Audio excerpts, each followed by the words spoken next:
लग जाए तो यहाँ जिला हरिद्वार के अंदर आप कानून व्यवस्था को संभाल नहीं पाएंगे।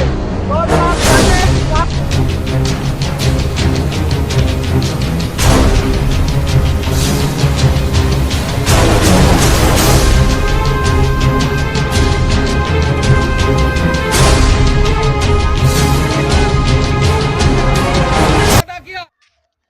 नमस्कार आदाब, मेरा उकरम, आप देख रहे हैं बोलेगा भगवानपुर। पथरी थाना क्षेत्र में दलित युवक राजन की गोली मारकर हत्या के बाद इलाके में तनाव गहरा गया।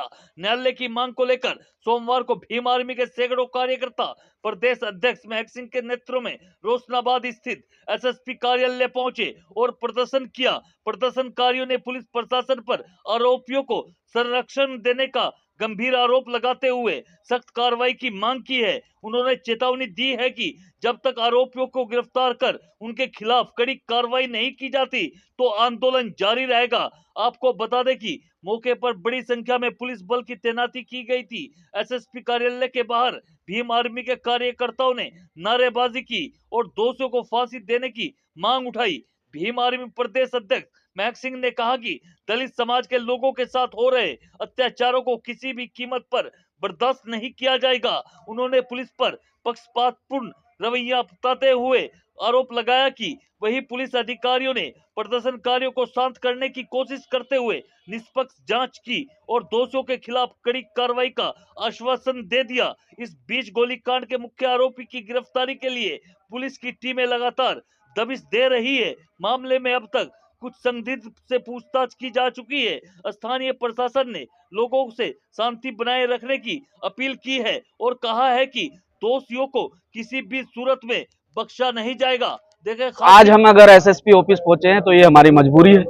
प्रशासन ने किस प्रकार से हमें 36 घंटे का समय दिया था, फिर भी हमारे सहयोगी साथियों ने, जितने भी दल के साथी वहां पर पहुंचे थे, उन्होंने अपनी तरफ से 48 घंटे का समय दिया था। लेकिन 48 घंटे तो छोड़िए, आज पूरे 8 दिन हो चुके हैं। घटना में जितने भी लोग शामिल हैं, झुंड बनाकर उस साथी को मारा गया, पीटा गया और आखिरी टाइम पर उसे गोली मारी गई और गोली मारकर वो झुंड वहां से निकल जाता है। झुंड में जितने भी लोग शामिल थे, अब तक 6 लोगों को अरेस्ट किया गया है। बाकी के 6 लोग जो तहरीर के आधार पर मुकदमे में नामजद हैं, उन्हें अब तक किसी भी प्रकार से प्रशासन ने अब तक कोई अरेस्टिंग नहीं की है। और प्रशासन अगर इसमें कार्रवाई कर रहा है, विवेचना कर रहा है, सीडीआर के आधार पर, डम डाटा के आधार पर, किसी भी एविडेंस के आधार पर अगर कार्रवाई कर रहा है, तो कम से कम परिवार या जो जनप्रतिनिधि यहाँ पर पहुंचे हैं उनके समक्ष रखे कि हमारी विवेचना के आधार पर इस प्रकार से इसमें व्यक्ति इन्वॉल्व है, इस प्रकार से व्यक्ति इन्वॉल्व नहीं है।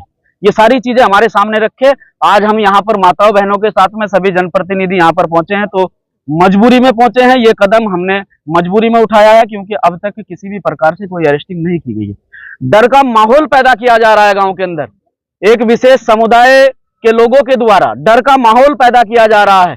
सोशल मीडिया के माध्यम से पोस्टें की जा रही है, सोशल मीडिया के माध्यम से माताओं बहनों को गालियां तक दी जा रही है, जिसके पूरे एविडेंस हमारे साथियों ने कलेक्ट किए हैं। हम माननीय कप्तान साहब के समक्ष यही बात रखने के लिए जा रहे हैं कि आखिर अब तक कौन सी कार्रवाई आप लोगों ने की है। जो लोग खुलेआम फेसबुक, इंस्टाग्राम पर आकर धमकी दे रहे हैं, सोशल मीडिया के माध्यम से हथियारों की तस्वीरें डाल रहे हैं, अवैध हथियारों की तस्वीरें डाल रहे हैं और बोल रहे हैं कि मार देंगे, काट देंगे, SC ST के लोगों ने हमारे साथ में गलत किया है। गलत तो इस परिवार के साथ हुआ है, जिसका एक नौजवान बच्चा घर से चला गया, जिसे आप लोगों ने बेदर्दी से मार दिया, तो अन्याय किसके साथ हुआ है। आज वो लोग न्याय की मांग कर रहे हैं। पहले भी बहुत सारे प्रकरण हरिद्वार के अंदर ऐसे हुए हैं कि जिनमें लोगों ने पीड़ित का साथ ना देकर गुनहगारों का साथ दिया है।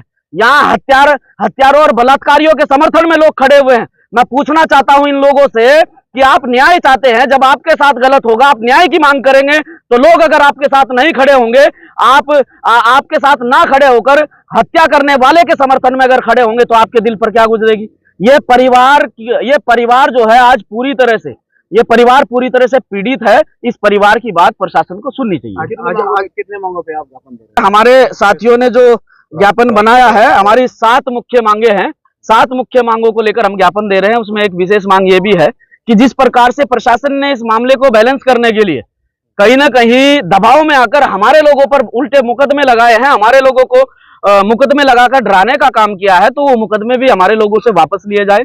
किस आधार पर हमारे लोगों पर मुकदमे लगाए गए हैं, प्रशासन इस कृपया करके हमें बताने का कष्ट करे, नहीं तो ये मुकदमे तत्काल प्रभाव से वापस लिए जाएं। ये नाजायज मुकदमे जो बिल्कुल जायज नहीं है हमारे लोगों पर लगाए गए हैं, ये गलत है। अभी कप्तान साहब से मिलने जा रहे हैं, क्या चाहते हैं? देखिए हमारे प्रदेश अध्यक्ष भाई अमरीश कपिल जी हैं, भाई दीपक जी हैं, भाई मोनू राणा जी हैं, भाई विकास प्रधान जी हैं, वेब मेघवाल जी हैं, भाई परवीन सूर्या जी हैं, भाई शिव कुमार डिक्कन जी हैं, हमारे बहुत सारे साथी जो संगठन के जिम्मेदार साथी हैं, वो सब साथी यहाँ पर पहुंचे हैं। तो सब अपनी एक राय करके अपना जो 10-5 लोगों का डेलीगेशन अपनी बात मजबूती से रखेगा। आज समाज के समस्त लोग, चाहे वो किसी भी दल का हो, किसी भी संगठन का हो, आज समस्त लोग इस पीड़ित परिवार के साथ खड़े हैं और एक होकर इस लड़ाई को लड़ने का काम करेंगे। कुछ दिन पहले जाता है, सही तरीके से इसमें कार्रवाई नहीं की जाती है, तो जिस प्रकार से हम हजारों की संख्या में यहाँ पर पहुंचे हैं, फिर हमारी मजबूरी होगी अनिश्चितकालीन धरने पर बैठने की। ये वादी पक्ष के लोग हमारे पास आज आए हैं, इनका चूंकि उस एफआईआर में काफी लोग नेम्ड थे और उनका ये कहना है कि बाकी के खिलाफ पुलिस क्या कार्रवाई कर रही है। तो डेलीगेशन के साथ हमारी एक अच्छी वार्ता हुई, उनको पूरा जो इन्वेस्टिगेशन हमारी आगे बढ़ रही है उसमें काम कर लिया गया है, क्या किया है उनको हमने ब्रीफ किया। दूसरी बात जो इम्पोर्टेंट जो तथ्य कुछ लोगों के खिलाफ हमको दे रहे हैं, तो तथ्य हमको देने के बाद विवेचना आगे चलेगी। जितनी नेम आज्ञा जो भी है, जिसकी उस पूरे एक्ट में जो भूमिका है, जो कि उन्होंने एक्ट किया है, उसके हिसाब से आगे कार्रवाई की जाएगी। में उनकी यही मांग हुई थी कि इन्वेस्टिगेशन जल्दी पूरी हो, जितने नेम्ड हैं उनके खिलाफ जो भी प्रमाण पुलिस इकट्ठा कर पाती है या जो वो हमको प्रमाण या एविडेंस दे रहे हैं उस पर त्वरित कार्रवाई हो, इन्वेस्टिगेशन को जल्दी से जल्दी पूरा किया जाए और शांति व्यवस्था जो हमारी टॉप प्रायोरिटी है उस पर हम काम कर ही रहे हैं। तो लगभग यही बिंदु उनके ज्ञापन में थे।